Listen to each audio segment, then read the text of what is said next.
Bonsoir et bienvenue dans ce nouvel épisode d'Église du Monde sur KTO. Ce soir, nous prenons la direction de l'Ukraine. L'Ukraine qui doit faire face à l'invasion de la Russie en Crimée et au Donbass depuis 2014 et depuis 4 ans à un conflit à l'échelle du pays tout entier. La population, elle vit quotidiennement au rythme des sirènes d'alerte, des bombardements et du deuil. Et pourtant, au cœur de l'épreuve, la foi ne disparaît pas. Sur place, l'église gréco-catholique ukrainienne est en première ligne. Elle accompagne les blessés, elle accueille les déplacés, elle envoie des aumôniers sur le front. Notre invitée en témoigne ce soir, Kristina Angles-Doriak. Elle est chargée de mission auprès de l'éparchie gréco-catholique ukrainienne Saint-Volodymyr le Grand de Paris. Et elle revient d'un voyage en Ukraine, nous en parlerons. Mais avant, quelques repères. Alors, l'Ukraine ne fait pas partie de l'Union européenne, mais le pays est situé en Europe orientale, bordée au sud par la mer d'Azov et la mer Noire. La capitale est Kiev. L'Ukraine compte aujourd'hui environ 37 millions d'habitants, dont près de 6 millions ont trouvé refuge dans les pays voisins. Les Ukrainiens, ils sont majoritairement chrétiens, 2 tiers sont orthodoxes, ils sont divisés. Les uns sont rattachés à Moscou, les autres à un patriarcat de Kiev. Les catholiques représentent, eux, un peu moins de 10% de la population. Ils sont pour la plupart membres de l'église gréco-catholique ukrainienne, mais il y a aussi des catholiques de rite latin. Tout de suite, je retrouve mon invité.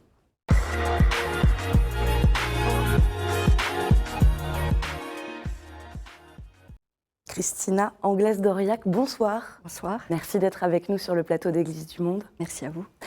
Alors vous êtes chargée de mission, je le disais, auprès de l'éparchie gréco-catholique ukrainienne à Paris. Avant d'évoquer votre récent voyage, quelques mots sur votre parcours pour faire connaissance. Ça fait plus de 25 ans que vous travaillez en lien avec les pays de l'ex-Union soviétique et vous avez notamment dirigé une structure pour personnes handicapées en Ukraine, à Lviv. C'est là que vous avez vécu pendant près de 10 ans.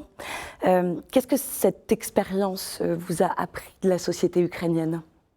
Alors, quand je suis arrivée en 2010, j'ai découvert une société extrêmement dynamique, avec une force de volonté, une détermination incroyable. Et c'est ce qu'elle a vécu aussi pendant toute son histoire. C'est un peuple martyr, et malheureusement, on voit que l'histoire se répète. J'ai vu aussi une société qui a un sens très très profond de son identité, qui cherche, qui a une aspiration à la liberté, une aspiration justement à défendre cette identité. Et ce qui m'a aussi vraiment frappée, c'est que c'est une société qui est portée par le sens.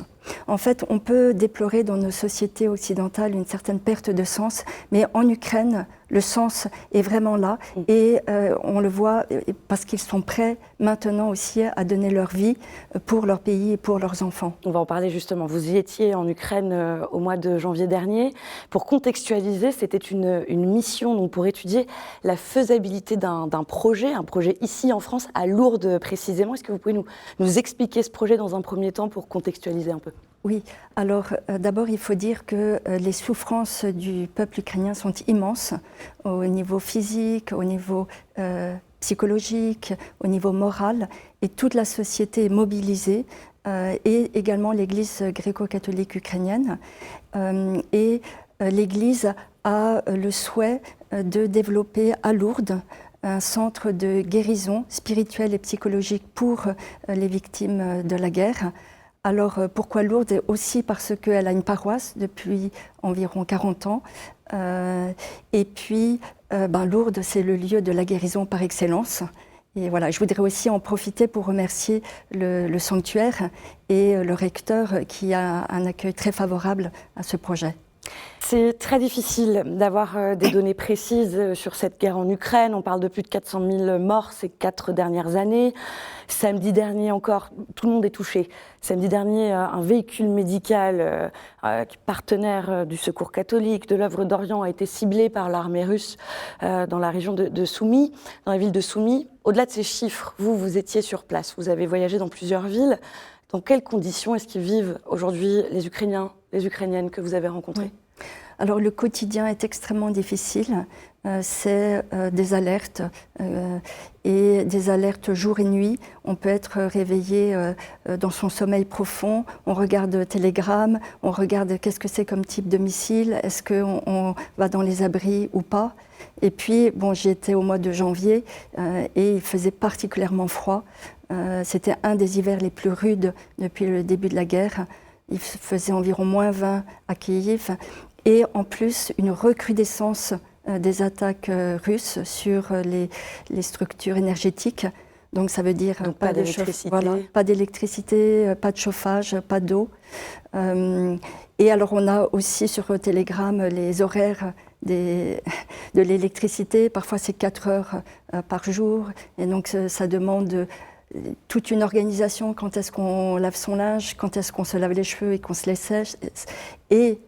Et sans parler des mamans avec leurs bébés, des personnes âgées, des personnes malades. Oui, le quotidien est vraiment difficile. On comprend en effet un quotidien où tout le monde est soumis à mis à rude épreuve. Il y a cet effort de guerre qui est présent partout au sein de la population, jusque dans les paroisses. En préparant cette émission, vous me parliez de tout ce qui s'organise même dans les sous-sols de ces paroisses. Alors comment est-ce que cette vie paroissiale elle a été transformée par ces années de guerre? Oui, toute la société et toutes les paroisses sont impliquées. Alors aussi bien au niveau spirituel, par des prières. On voit aussi que dans la liturgie, les textes ont un peu changé. Vous savez, les liturgies sont chantées. Donc on nomme expressément les victimes de la guerre, les personnes qui sont en captivité. Mais aussi, donc, tous les paroissiens s'investissent. Et j'étais frappée de voir dans les sous-sols, en effet, des cuisines où les femmes préparent des plats bien protéinés qu'elles mettent dans des sachets incassables et qui sont largués sur les tranchées. Elles préparent aussi des barres protéinées, des borshs léophilisés. Oui, c'est absolument incroyable. Les borshs, c'est la soupe traditionnelle ukrainienne. Vous parliez de la liturgie, donc les célébrations des sacrements continuent malgré tout? Ah oui, bien sûr, bien sûr. Ils continuent, ils sont même renforcés puisqu'il y a aussi des prières le soir pour la paix, pour les victimes. Et puis, en fait, c'est la priorité numéro 1 de la société, au niveau spirituel aussi. Alors, vous avez visité une vingtaine de projets soutenus par le Fonds Guérison des blessures de la guerre. Depuis le début de cette guerre, et, enfin, notamment il y a 4 ans, plus de 100 000 personnes ont été amputées. Ce sont les chiffres du Service national de santé ukrainien. Juste avant d'aller plus loin, on regarde un extrait du film documentaire « À Lviv, l'Ukraine pleure ses soldats ». Daniel, il a passé 6 mois sur le front, à l'Est, en tant qu'artilleur. Il a été blessé, pris en charge au centre Unbroken. C'est le plus grand établissement médical en Ukraine. Il est situé au sein de l'hôpital Saint-Nicolas de Lviv. On regarde le témoignage de ce jeune soldat. Et puis, il y a eu cette nuit de merde. Avec les gars, on est sortis au front.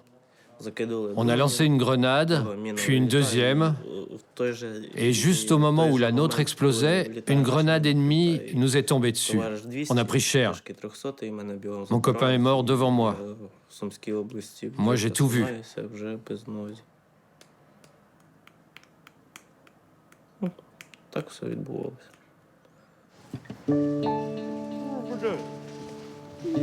Daniel s'est réveillé quelques jours plus tard, avec une jambe en moins.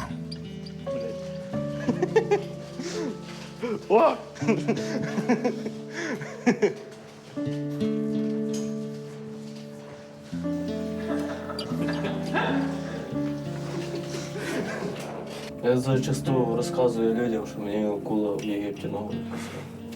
Ну так є насправді, просто я так під військового.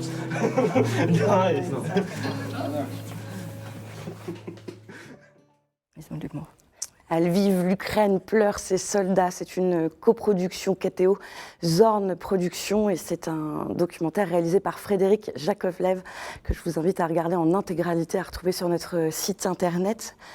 Christina, vous avez rencontré des blessés de guerre, les victimes de la guerre. Comment est-ce que ça s'organise concrètement cet accompagnement ? Alors, au niveau de la société en général, vous voulez dire? Oui. Oui. Alors, et des centres de réhabilitation qui sont peut-être mis en place. Voilà. Donc, en fait, il y a différentes étapes. Dès que la personne, le militaire, revienne du front, ou bien les civils qui ont été blessés, il y a toute la première phase qui est une phase médicale, on va dire, et donc dans les centres de réhabilitation, s'il faut des prothèses ou pas. Et puis ensuite, il y a toute une phase aussi de socialisation, de réadaptation à la vie. Et puis après, on peut dire en arrière-fond, il y a ce que font aussi les paroisses, mais aussi donc différentes ONG qui sont des séjours de répit. Ils appellent ça retreat, c'est un nouveau terme qui est rentré dans la langue ukrainienne. Le vocabulaire ukrainien. Voilà, qui est un séjour de répit, de ressourcement avec une composante psychologique très importante et qui se déroule dans la nature. Et pour essayer, en fait, de remettre aussi de la communication dans les couples. Parce qu'en fait, souvent aussi, quand les militaires reviennent du front, ils ont des troubles post-traumatiques très importants et qui impactent l'ensemble de la famille, puisque souvent les femmes disent qu'elles ne reconnaissent pas leur mari. Leur mari s'enferme dans un mutisme ou bien malheureusement tombe aussi dans la violence, dans l'alcoolisme. Dans les addictions. Voilà. Et donc c'est très important de permettre aux relations de se renouer. Et on dit qu'environ 90% des couples avec des vétérans divorcent. Donc c'est un enjeu majeur. Aussi un enjeu pour la famille dans la société ukrainienne. Tout à fait. C'est ce qu'on voit dans le documentaire qui suit plus longuement ce soldat et d'autres.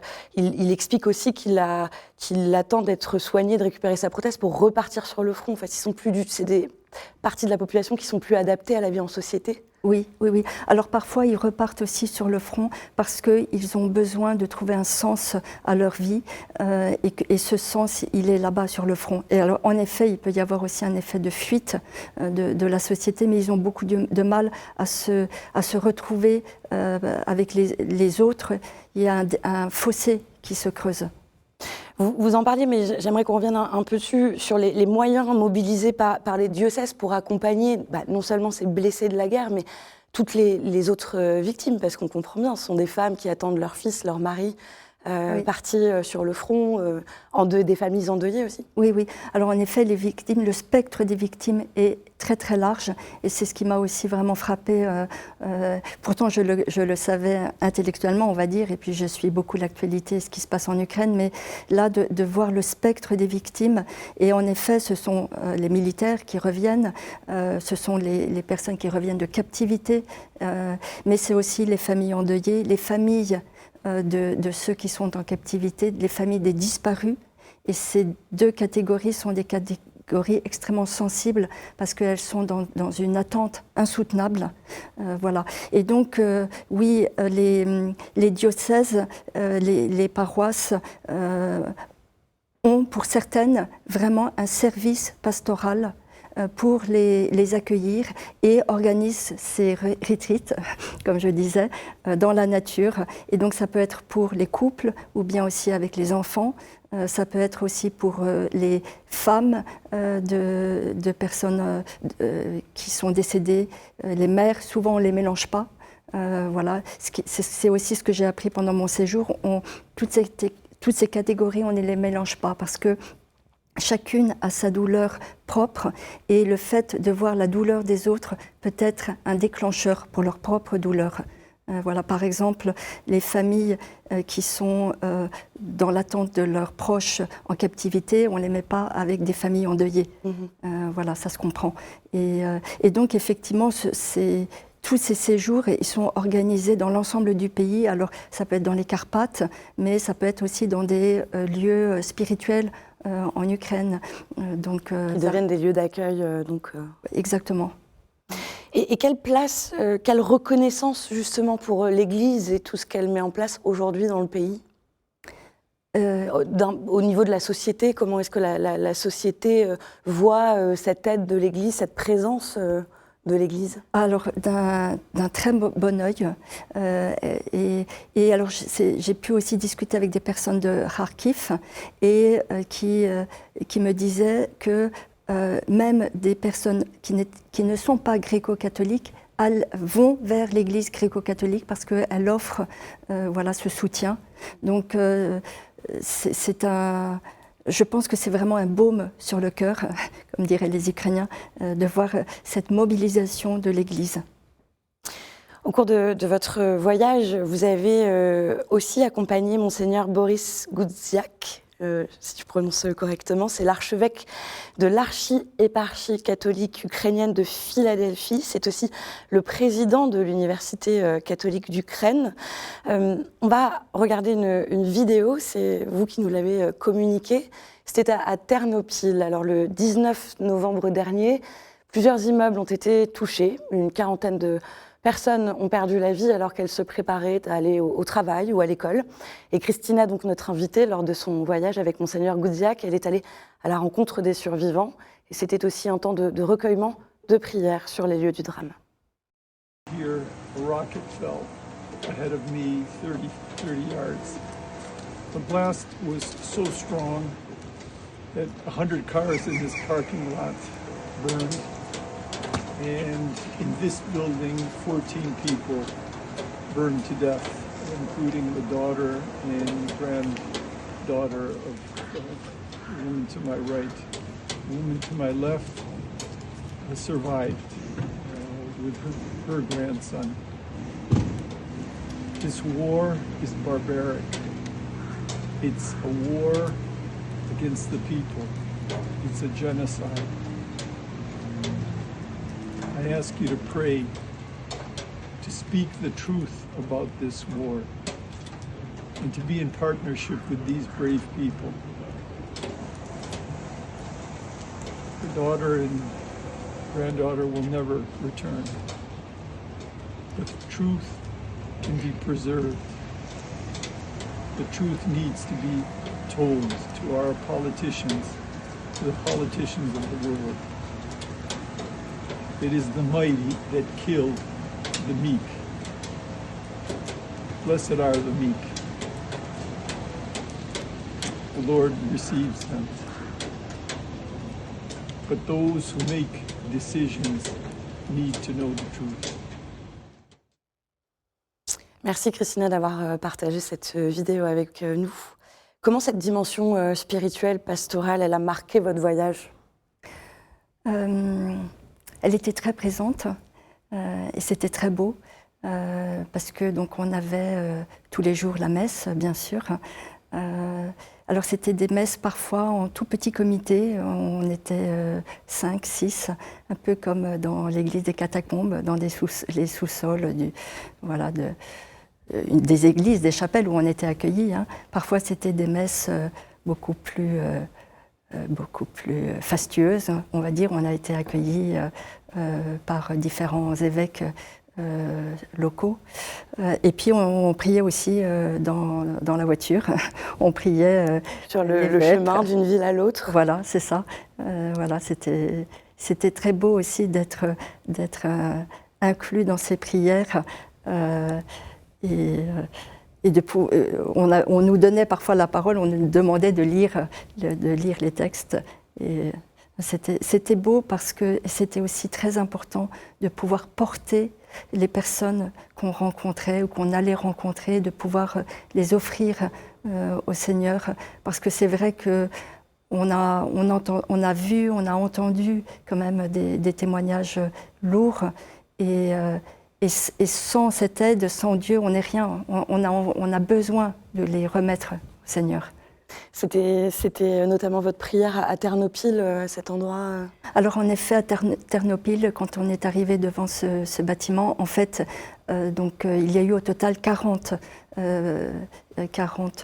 personnes décédées dans cet immeuble, mais également dans un autre immeuble qui du coup a été détruit parce qu'il manquait de s'effondrer sur les immeubles voisins. Et devant ces deux bâtiments, on a prié la prière Panachid, qui est la prière pour les morts, une très très belle prière. Et quand on était devant ce bâtiment, on a vu au loin cette petite grand-mère qui pleurait. Et après la messe, après la prière, on a pu discuter avec elle et on a compris qu'elle avait perdu des proches dans cette attaque. On a pu rentrer dans l'appartement. Voilà, donc elle a perdu, comme il s'était dit, elle a perdu sa fille de 41 ans et sa petite fille de 7 ans qui sont mortes brûlées vives voilà, dans cette attaque. On a pu rentrer dans l'appartement, sentir l'odeur qui était encore très prégnante. On nous a dit que les mentons des portes en fer avaient fondu et coulaient dans la cour. Sous le choc voilà. du bombardement. Oui, et c'était vraiment important de pouvoir... c'était presque providentiel d'être là. Ça n'avait pas été annoncé, donc elle était là. Et de pouvoir lui assurer notre solidarité, prier. Je prie encore pour elle. Qu'est-ce qui vous a marqué de façon générale dans la façon dont les Ukrainiens et les Ukrainiennes traversent justement ce temps d'épreuve dans leur foi? Oui.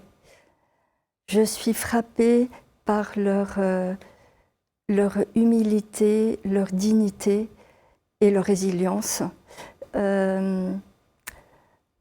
La douleur est immense, bien sûr, mais d'une certaine manière, ils restent debout. Et j'ose espérer que la foi les aide pour voir cette espérance au-delà de la mort. Mais c'est pour moi vraiment une vraie leçon, d'humilité.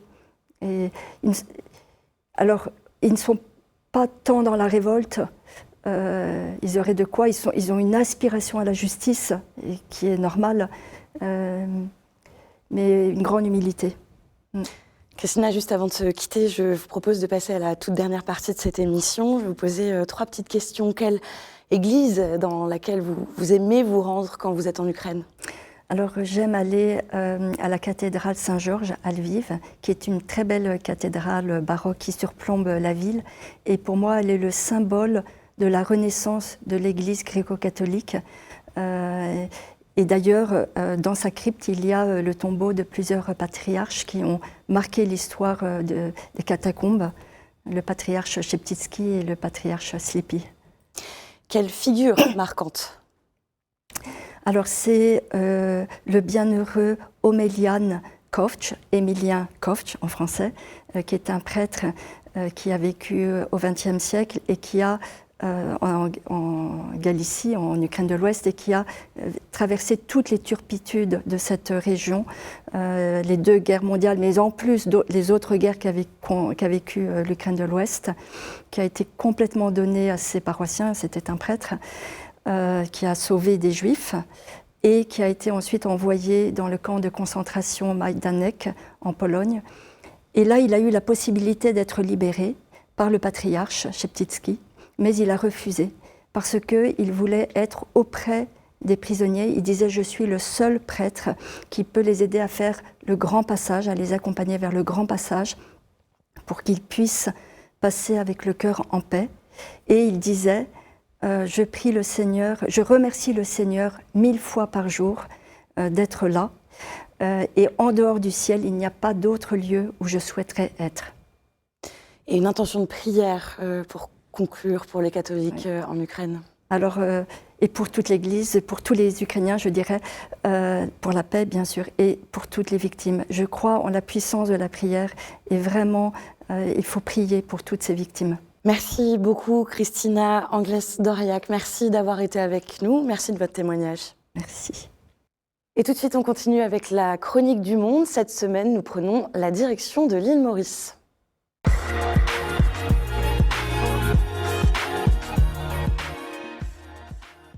On retrouve Yannick Basile, un jeune laïc à Port-Louis.